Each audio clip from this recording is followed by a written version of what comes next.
Assalamualaikum warahmatullahi wabarakatuh. Salam sejahtera tuan-tuan dan puan-puan sekalian. Selamat datang ke Bank Negara Malaysia bagi sesi taklimat laporan tahunan dan laporan kestabilan kewangan dan sistem pembayaran 2017. Laporan tahunan akan memberikan penilaian mengenai perkembangan serta prospek ekonomi global dan Malaysia. Laporan kestabilan kewangan dan sistem pembayaran pula akan meliputi penilaian terhadap kestabilan sistem kewangan serta polisi dan pembaharuan struktur kewangan yang dilaksanakan sepanjang tahun 2017. Pada tahun 2017, ekonomi dunia bertambah baik secara menyeluruh dan serentak. Ekonomi global mencatatkan pertumbuhan tertinggi sejak 2011. Perdagangan dunia kembali rancak, malah pertumbuhan perdagangan melebihi pertumbuhan KDNK global buat kali pertamanya sejak 2014. Ekonomi negara menunjukkan prestasi yang kukuh dengan mencatatkan pertumbuhan sebanyak 5.9% berbanding dengan prestasi pertumbuhan 4.2% pada tahun 2016, berikutan kekukuhan permintaan dalam negeri yang turut dirangsang oleh peningkatan ekspor yang ketara. Keadaan inflasi adalah terkawal, sementara imbangan pembayaran terus mampan. Sektor kewangan kekal stabil sepanjang tahun 2017. Kedua-dua sektor perbankan dan insurans dan takaful mencatatkan prestasi yang lebih baik. Ladies and gentlemen, 2017 marked the return of strong growth to the global economy. This was evident in the successive upward growth revision by the IMF. Malaysia has benefited immensely from the stronger global growth, resulting in gross exports growing at the fastest rate in over a decade. Spillover from strong external demand to domestic growth came in the form of higher investment and consumption. This enabled Malaysia to become one of the faster growing countries in the region. In 2018, we expect global conditions to remain favorable, with stronger, more synchronized growth across economies and continued expansion in trade. In most countries, macroeconomic policies remain supportive of growth, while global monetary policy is expected to continue its gradual normalization. Financing conditions should remain relatively easy in the near term. Expansionary fiscal policy plan in the US also lend further upside risk to growth prospects. Overall, risks to the global outlook have now become more balanced compared to the downside bias of the past few years. As an open economy, Malaysia will continue to benefit from the more favorable global outlook. Exports and imports are expected to grow by more than 8%, well above the recent years' averages.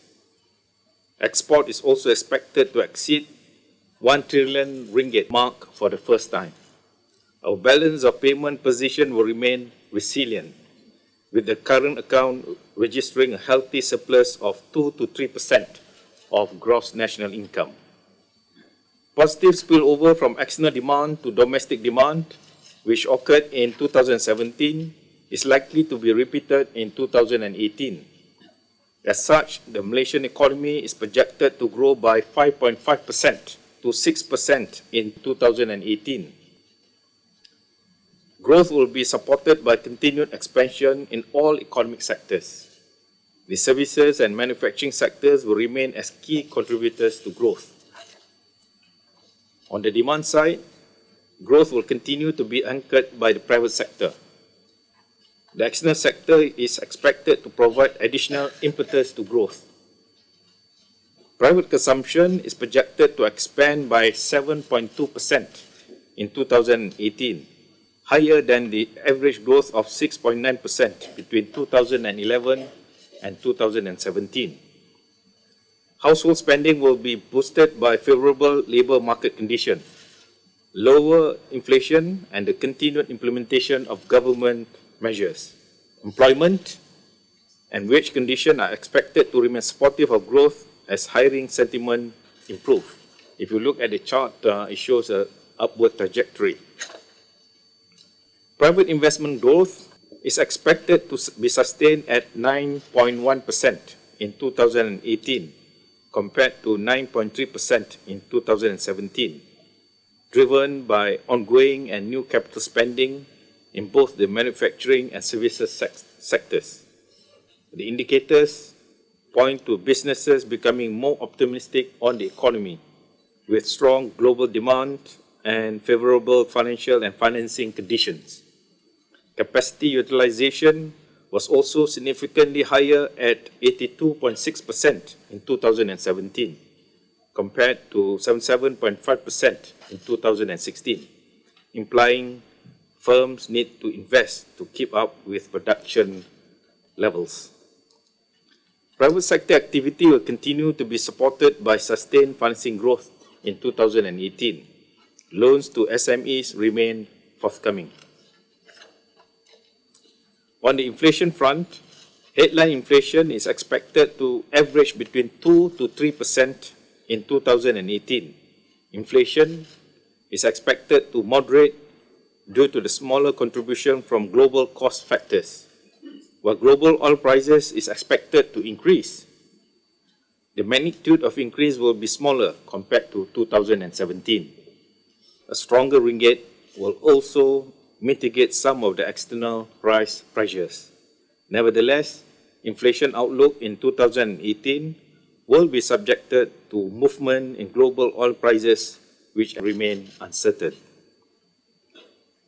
Given the favorable economic outlook, the MPC decided to normalize the policy rate in January this year.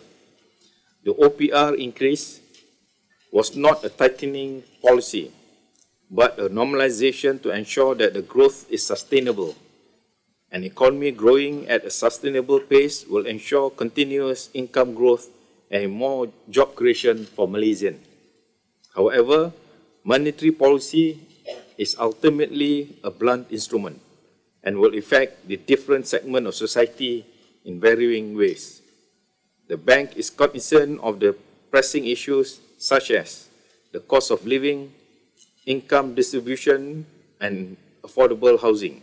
These economic issues, however, require more targeted policies. On the exchange rate, after appreciating by 10.4% against the US dollar in 2017, the ringgit continued to strengthen in early 2018 and remains one of the best performing currencies in the region. The ringgit strength was a reflection of robust domestic economic performance due to the better than expected GDP and export growth and the broad weakness of the US dollar. Increased real sector flows and improved investors' hedging flexibilities as a result of the FMC measures have also supported the sentiment on the ringgit. However, the ringgit volatility may return as global economic and financial risks remain. These include faster than expected monetary policy normalization in the advanced economies, adverse global geopolitical developments, financial market correction, and unexpected changes in economic and financial conditions in the major economies. The Financial Market Committee measures were very successful. There is a more balanced forex flows from a diverse set of participants. Of note, the real sector flows account for more than half of total flows in 2017. There is higher forex liquidity onshore and increasing usage of onshore derivative market for hedging and risk management purposes. Cost of forex transactions have reduced by 50%. Moving forward, the FMC will continue with new measures to meet the diverse demand of investors and corporations in investment, financing, and trade activities. Ladies and gentlemen, there are several structural aspects and issues affecting the economy right now. These are the best of time because our economic growth for last year and this year, and most likely in 2019, will be very vibrant. At this time, we need to institute certain reforms so that we position the economy in a very strong footing. The strong performance of the Malaysian economy today is the outcome of bold, timely and necessary economic and financial reform undertaken over the years. These reforms have enabled the economy to become more open, agile and highly diversified and supported by multiple sources of growth. Today, new challenges are emerging. There are a number of reforms that we can embark so that the country can stay competitive, inclusive, and on a sustainable growth path. Typically, structural reform will take time to show results, and in the interim, there might be short-term economic dislocation. It is during a much improved economic environment that we pursue deeper and more impactful measures. There are three main structural issues that should be considered. First, reforming our labour market by creating high-quality, good-paying jobs. Second, attracting the right form of investment that provide deep and lasting contribution to the economy. And third, embracing new growth areas. Let me start with an issue regarding the labour market and the impact ordinary Malaysian. Our salary and wages are low. To date, half of the workforce earns less than 1,700 ringgit per month. The average starting salary of a diploma graduate is only about 350 ringgit above the minimum wage. The lower income segment of Malaysian household face challenges. Since 2014, B40 household income expanded by 5.8% on an annual basis, equivalent to an increase of 156 ringgit per month. However, expenditure grew at a faster pace of 6% or 128 ringgit per month, reflecting in part the rising cost of living. This leaves our B40 with little money to spare. Nevertheless, quite a number of initiatives have been embarked by the government. These include the provision of affordable houses, better public transport, and cash transfers to the B40 group. There is evidence to show that Malaysia is weighed down by low wage, low productivity trap. A contributing factor to this phenomena is the prolonged reliance on low-skilled foreign workers. While it may benefit individual firms, in the short term, it has imposed high macroeconomic costs to the economy. Easy availability of cheap, low-skilled foreign workers blunts the need for productivity improvement and automation. Employers keep wages low to maintain margins. Unfortunately, this depresses wages for local workers. The hiring of low-skilled foreign workers also promotes the creation of low-skilled jobs. While some argue that foreign employment creates economic activity, which consequently create jobs for local employment, this is neither the most efficient nor the desired route to create more mid and high-skilled jobs. Compared to local employment, foreign workers repatriate a large share of their income, which limits the domestic spillover or multiplier, for example, on private consumption. The ease of hiring and the abundance of foreign workers depict Malaysia as a low-cost, labour-intensive investment centre. There is a high risk that Malaysia might become a magnet for the wrong type of investment. How did we come to this situation? During the 1990s, low-skilled foreign workers were brought in as a temporary solution to labour shortages while firms transition into higher value-added activities. Unfortunately, these stop-gap measures have become an entrenched feature of the Malaysian economy. While there has been progress in reining in foreign workers, failure to build on this may perpetuate Malaysia's high reliance on a low-cost business model that lean on the low-skilled labour and dependent on cost suppression as a source of competitive strength. These statistics are very telling. The proportion of low-skilled jobs to total jobs created has increased from 8% to 16% in 2011 to 2017. Industries with a higher share of low-skilled foreign workers tend to have lower productivity levels.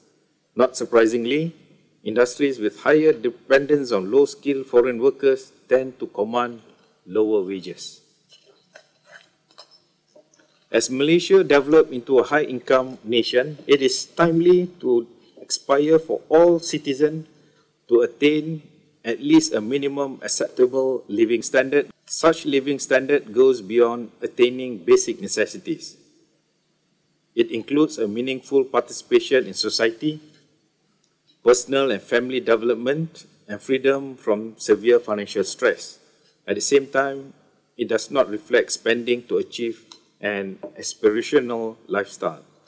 The provision of a living wage that commensurate with productivity can be a step towards a higher and quality living standards in Malaysia. In particular, the living wage can serve as a guide on the income level needed to achieve a minimum acceptable living standards. For example, in Kuala Lumpur, the bank provisional estimates of the living wage in 2016 is 2,700 for a single adult. Make sure if you are single, you get that amount of money. 4,500 ringgit for couples without children, and 6,500 ringgit for a family with 2 children. Up to 27% of households in Kuala Lumpur are earning below the living wage. These households are mostly secondary school graduates with low to mid-skill jobs. In contrast, those earning above the living wage are mostly tertiary graduates with high-skill jobs. These findings underscore the importance of creating a workforce that is equipped with the necessary ability for higher skill, higher paying jobs, which could enable households to attain a higher living standards. Besides undertaking labour market reform, it is critical for the country to undertake quality investment. Maximizing the benefit of existing investment, whether by domestic or foreign companies, is paramount. Currently, the net benefit of FDI appear to be declining. The prevalence of low-cost production models have led to a slow pace of innovation domestically. For instance, R&D spending by US firms in Malaysia have declined and is lower than other countries in the region. This is also in contrast with the upward trend in other regional economies. The return on investment made by domestic firms going abroad is less than half the rate of returns of FDI. For Malaysia to become a fully developed nation, it is important to ensure that direct investment abroad does not come at the expense of domestic expansion, and that the returns from these ventures are maximized for the benefit of the Malaysian economy. Policies need to be recalibrated to ensure that we can attract the right FDI and reap the full benefits from DIA. Take, for instance, the phenomena of technology transfers, which we expect from both FDI and DIA activities. For technology transfers to be effective, the technological proficiency of Malaysian workforce must be elevated to maximize knowledge absorption. However, as highlighted earlier, the unchecked reliance of industry on low-skilled foreign workers in Malaysia impedes this process of knowledge and technology transfers. Complementary reform, such as increasing quality of technical and vocational education and incentivizing innovation, can go a long way to facilitate investment and ensuring that the benefits are maximized. There is also a need to move boldly into new growth areas and deepen Malaysia's economic complexity. Economic complexity is a summary measure of a country's productive capabilities, as reflected in the products that it makes and exports. As such, the more complex and diversified the products a country makes, the greater its economic complexity. This is an important measure of the success of past structural reform beyond GDP growth. While Malaysia's complexity has improved over the years, our regional competitors are catching up very fast. The industry plays an essential role in driving sectorial diversification into more knowledge-intensive products. This could be achieved by investing in talent, R&D, and leveraging on new technologies. The new FDI we should attract must help us address this issue. In this age, one key development that Malaysia must not miss is the rapid growth in the digital economy. Using the World Bank classification, Malaysia is an adopter in the digital landscape. Progressing to front-runner status is important. Achieving this status will unlock new growth areas and potential to boost Malaysia's GDP by $100 to $136 billion per year by 2025. These include developing more vibrant e-commerce and sharing economy activities, and establishing a strong foothold in Industry 4.0 and artificial intelligence. When taken together, reforming Malaysia's labour market and investment landscape while embracing new growth areas will help raise the country's competitiveness and enable Malaysia to attain sustained and inclusive growth path.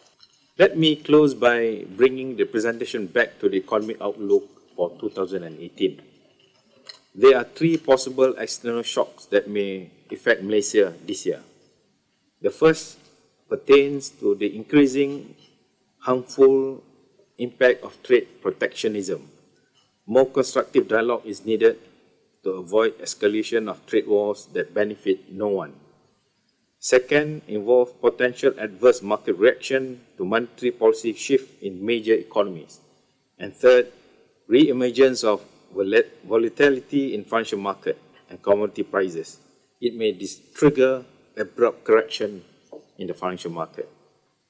Malaysia, nevertheless, has the solid fundamental needed to weather these challenges.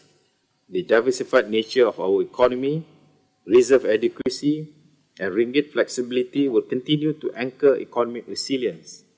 Malaysia's immediate economic prospects are likely to be favourable.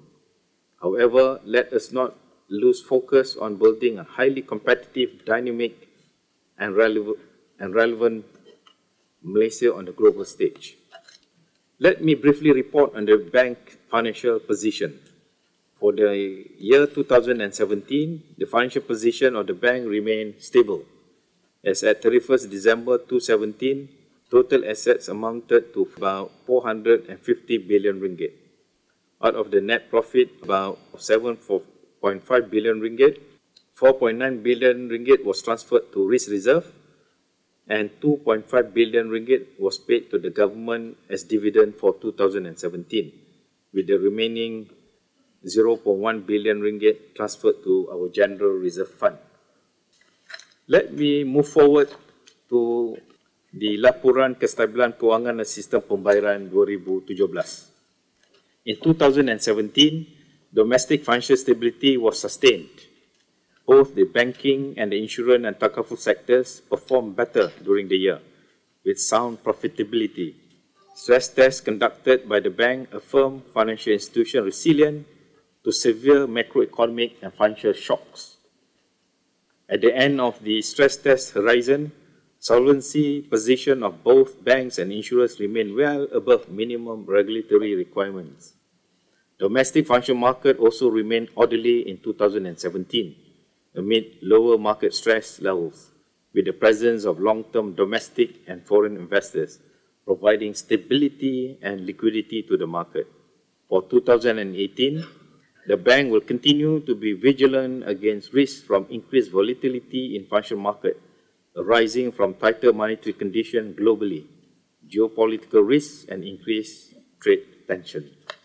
Household debt growth continued to moderate to 4.9% as at end of 2017, from a peak of 14.2% in 2010. The ratio of household debt to GDP has also declined to 84.3%. Excluding non-banks, total banking system loans extended to household also trended lower to 69.3% of GDP. Debt servicing capacity of household generally remained intact, with the growth in household financial assets outpacing household debt for the first time since 2012. Eligible households continue to have access to financing. The bulk of household debt remain for wealth accumulation, mainly for residential property purchases, which grew by 8.5%. Financial buffers of household, however, vary across income groups. Of note, individuals with monthly income of less than 3,000 ringgit have a low liquid financial assets cover of 0.6 times. This group account for almost 20% of household debt. Majority lives in urban areas and 1 in 5 have debt service ratio of more than 60%. But bank credit risk exposure from vulnerable borrowers are manageable. Banks continue to apply robust risk management practices. Under stress scenarios, banks have sufficient excess capital to withstand potential losses from such households. Multi-pronged measures have been implemented to improve resilience of households and their financial well-being. Macroprudential measures to promote responsible lending and financing remain relevant and have contributed to more sustainable debt accumulation. Since its inception in 2006, AKPK has assisted over 200,000 borrowers with total debt of over 22 billion ringgit under the debt management program. This has prevented many from being made bankrupt. Future initiatives to further empower households include the proposed enactment of a Consumer Credit Act and the formulation of a 5-year national strategy on financial literacy by the Financial Education Network. The bank will also continue to leverage on technology to enhance information delivery to support consumers in making credit decisions. The Housing Watch website was launched to facilitate timely information on key factors that influence demand and supply of housing in Malaysia and facilitate informed decision-making by consumers. Borrowers also now have quick and easy access to credit information via the eSecrets website. Since being introduced nationwide in January, more than 50,000 individuals and businesses have registered for eSecrets. In the property market, houses remain seriously unaffordable. Median house prices of 313,000 ringgit is beyond the means of median household income, which can only afford prices up to 282,000 ringgit. The incoming supply of office space in Klang Valley could drive vacancy rates to an all-time high of 32% by 2021.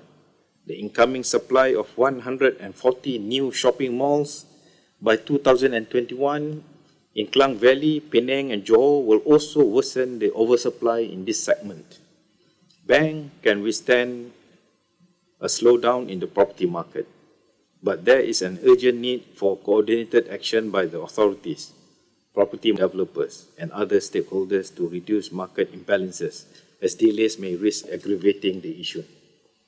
In the business sector, non-financial corporation debt grew at a more moderate pace of 3.4% to account for 103.1% of GDP. This was driven by domestic issuances of corporate bonds and sukuk. Financing remains supportive of the pickup in total investment of non-financial corporation and SMEs. Corporates remain financially healthy. This is in view of a strong liquidity position and debt servicing capacity that is well above the prudent threshold.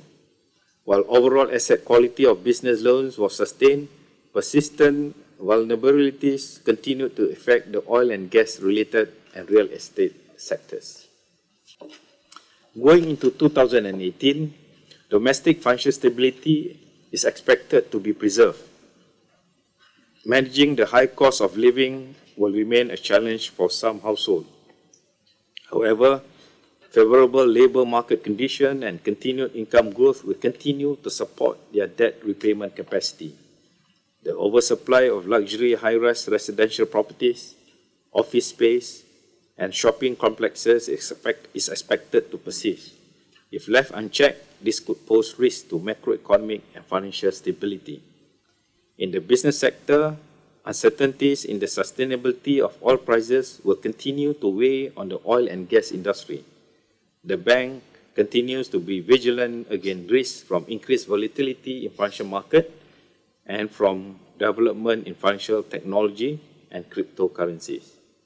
To enhance our communication on financial developments, the bank will publish a financial stability statement after the Financial Stability Committee meetings. Beginning this year, the Financial Stability Report will also be published half-yearly instead of annually. The bank has strengthened its focus on behavioral aspects of financial sector employees as part of our regulatory and supervisory activities. The intent is to instill the desired ethical culture and conduct standards for the financial sector. The bank will continue to professionalize the financial sector. This includes the mandatory requirement to be a member of AICB with effect from January 2017 for all new hires and to attend an ethics and professional conduct module, requiring financial institutions to conduct employee screening on new hires, expanding supervisory focus to assess financial institution organizational culture and misconduct risks, and publishing details of enforcement action on any non-compliance to regulation. The bank will also sharpen the accountabilities of senior positions with financial institutions to promote sound organizational culture and address misconduct risks. Strong enforcement action continue to be pursued by the bank to ensure compliance with regulatory requirements. As Secretariat to the National Coordination Committee to counter money laundering, the bank continues to support joint effort to combat fraud. Higher penalties were imposed in 2017 for AML-CFT-related non-compliances. Enforcement activities targeting illegal financial schemes have also been intensified in coordination with other law enforcement agencies. In addition, supervisory action has been taken on several financial service providers to improve market conduct practices. Ladies and gentlemen, over the last 3 years, we have seen a shift in the composition of the financial sector workforce towards high-skilled workers, now comprising 76% of the workforce. 7,200 jobs were created in 2017 for the banking and insurance and takaful sector, while a total of 1,937 has been laid off. 91% of the new jobs created from 2015 to 2017 are high-skilled positions. Conversely, jobs at low and mid-skilled positions have been declining over the same period. This will increase demand for highly qualified talent pool with specialized skill set. Strategies to support the reskilling and upskilling of the workforce will become more important, particularly as jobs evolve with higher standards and greater adoption of technology.